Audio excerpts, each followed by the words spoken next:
Oi, pessoal. Aqui Maurício Longo, Alexandre Strack, da Mundo Exponencial. Hoje para falar com vocês sobre transformação digital e dissonância cognitiva. São dois termos que não são necessariamente atrelados um ao outro, mas que a gente vê muito em conjunto nas empresas que a gente visita, que a gente tem contato, né, Alexandre? O que a gente vê bastante é a dissonância cognitiva aparecendo quando se trata do assunto transformação digital, seja nas empresas que a gente visita, seja nas empresas onde a gente já trabalhou.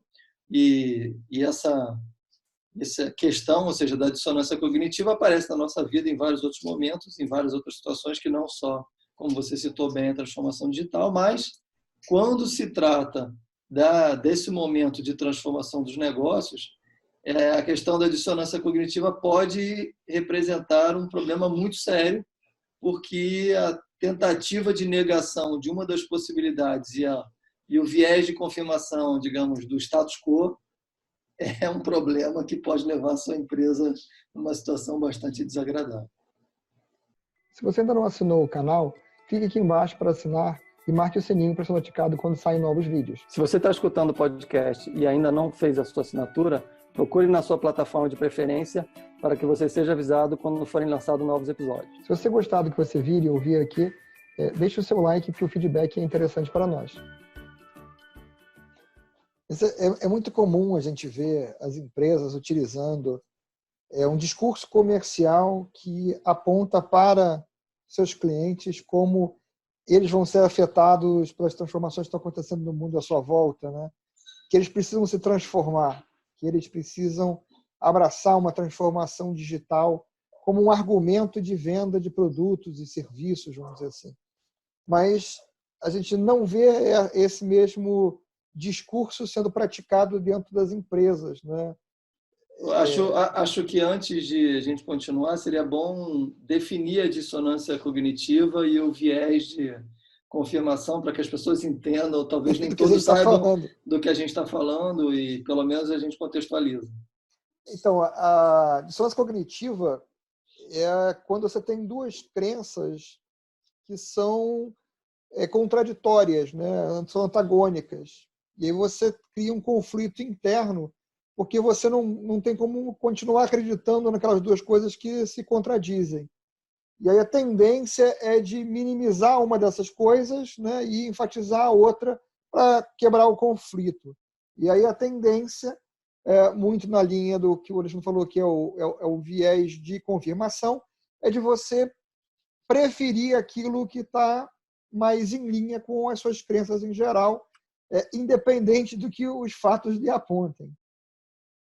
Exatamente. Aí agora sim, ou seja, a gente, acho que ficou claro para as pessoas, e o que você falou do discurso de dizer uma coisa e fazer outra, eu acho que ele vai bastante alinhado com o fato de que uma das opções, onde a gente está tratando a questão da dissonância, ou seja, uma das crenças do indivíduo, é o fato de que essas realidades novas, de que a questão da mudança da nova economia, da mudança que as tecnologias estão trazendo, a digitalização dos negócios, é simplesmente um nome bonito ou uma moda ou uma característica que sempre existiu, que está muito ligada talvez com automação de processo, com algo que já vem sendo feito há bastante tempo e que, na verdade, só mudou o nome, né? E aí, ou seja, você deixa de viver o conflito, que é o conflito da real mudança, de você ter que olhar para os teus negócios, para ver como é que você vai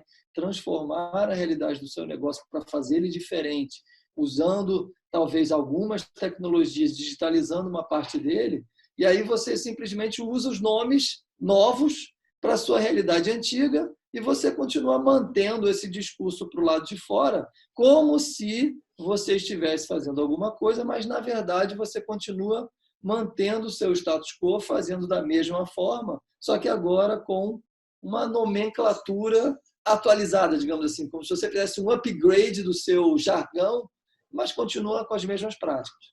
Você deu, numa das 3.495 vezes que a gente tentou gravar esse programa antes, um exemplo muito legal do data center. Você não quer dar aquele exemplo novo, porque eu achei aquilo bem bem elucidativo para as pessoas. Eu acho que a gente viu isso acontecer há bem pouco tempo com a chegada da computação em nuvem, né? O cloud computing. No momento em que o cloud computing chegou, os grandes fornecedores, ou a maioria dos fornecedores de data center, automaticamente se anunciaram como fornecedores de cloud computing.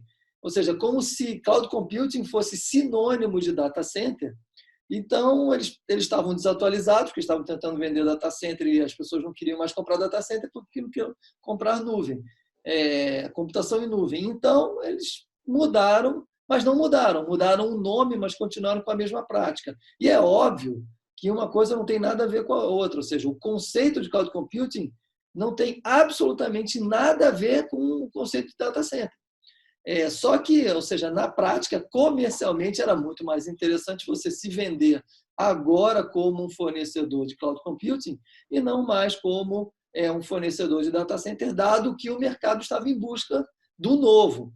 E é claro que esse problema ele tem os dois lados, né? Ou seja, o fornecedor faz isso e, do outro lado, você encontra as pessoas que estão fazendo o que a gente acabou de falar antes, ou seja, elas também fizeram um upgrade, então só bom, eu vou comprar essa coisa, porque agora eu estou completamente moderno, né? Ou seja, o fornecedor vende algo que não é verdade e o comprador compra achando que, na verdade, ele está absolutamente perfeito. Então, é um casamento de viés, de fato, de confirmação de uma gigantesca falsidade. Onde ele se convence de que ele agora está moderno, ele está atualizado, porque trocaram o nome daquilo que ele já comprava antes. Ou seja, o que é interessante é que, de fato, essa questão cognitiva, ela não adianta você trazer fatos e argumentos e elementos para convencer o indivíduo, porque ele não consegue, a visão dele mata a outra possibilidade e ele tem muitos outros fatos e muitos outros argumentos que corroboram para que ele continue aplicando aquela visão dele, porque ele tem certeza de que ela está certa. E eu vivi isso muito de perto quando eu estava trabalhando na indústria da música, né? Quando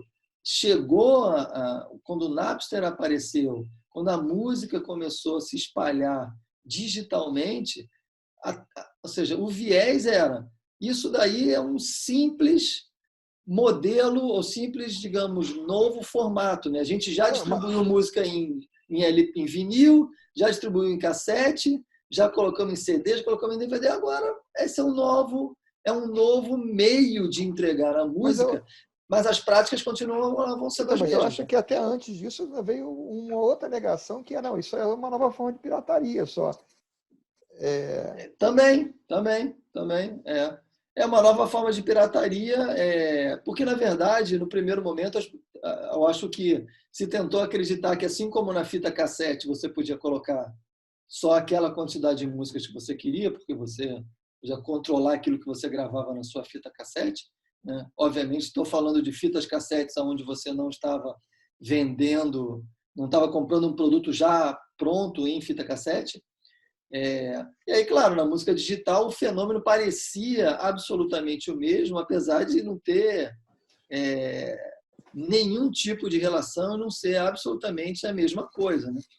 Mas, ou seja, essa é a dificuldade, né? A dificuldade de você olhar para o novo, se dar conta que tem várias novas características que fazem com que essa chegada, digamos, desse novo modelo comece a influenciar e comece a tomar o mercado, porque, na verdade, existia algo muito mais forte, só que você continua com todos os fatos, os argumentos que demonstram que, na verdade, você não precisa mudar nada do que você está fazendo, porque é simplesmente, como você citou bem, um novo tipo de pirataria, um novo meio onde você vai distribuir música do mesmo jeito que você já fazia antes. Então, a digitalização em si não tem nada de novo, porque, na verdade, a gente já viu isso acontecer, a gente viu acontecer várias vezes. E aí você não abre espaço nenhum para entender o novo, né? Entender as novas possibilidades. Você nega até o fato de que existe algo a ser entendido, né? Eu acho Isso, que exatamente, exatamente. é aqueles negócios dos macaquinhos, sabe? Os 3 macaquinhos, o macaquinho que está tampando os olhos, o que está tampando os Aham, ouvidos, o que está tampando a boca. é. No caso, tem 2 macaquinhos aí, o que está tampando os olhos e o ouvido. A boca ele está usando para falar que isso não importa. É claro que a gente sabe que a nossa tendência e característica humana e o nosso cérebro ele é todo preparado para evitar esforços de mudanças que, obviamente, gastam muita energia. Né? O cérebro tem, tem muita coisa para fazer o tempo todo, e tudo que ele não quer é ter que ficar gastando muito mais energia para entender e ter que lidar com situações novas que vão exigir um gasto de energia muito maior para compreender e se envolver com as possibilidades de errar e ter que aprender e ter que, ou seja, se desenvolver de uma forma diferente. O cérebro não gosta disso naturalmente. Não existem pessoas mais apropriadas e outras menos apropriadas. Existem as que conseguem perceber e agir e as outras que simplesmente se deixam levar mais facilmente pela questão do viés. Mas isso é natural de todos nós e nós fazemos isso o tempo todo na nossa vida com várias outras coisas. Todos nós, todos nós. O Não tem nada de importante é. errado com esse comportamento. Não, tem errado o momento em que você deixa ele afetar Exatamente. a sua profissão, vamos dizer assim. Que eu quis dizer que não tem nada de errado no funcionamento do seu cérebro. Não, perfeitamente. Perfeitamente, exatamente. Mas a gente tem que entender que isso é um mecanismo natural do ser humano, para que a gente possa saber quando a gente pode estar sendo, vamos chamar assim, vítima desse mecanismo, para poder, então, conscientemente buscar compensar por ele. Né? O que é engraçado disso que a gente está falando é que a racionalidade não tira o indivíduo desse estado, né? Ou seja, não adianta você vir com mais fatos e mais argumentos, porque ele tem contrafatos e contra-argumentos, digamos assim, porque, na verdade, o que está acontecendo é uma questão da visão. Né? Aquela visão daquele indivíduo ela está, digamos, estruturada de uma forma que ele vai em busca de fatos e evidências que corroboram isso e automaticamente negam o outro. Né? Na verdade, muitas vezes, inclusive, ele não vai atrás dos fatos, ele cria os fatos. Ele é mais ou menos como a gente tem na matemática. Na matemática você tem verdades, vamos dizer assim, inquestionáveis, Axiomas. são axiomas. Então, muitas vezes as pessoas transformam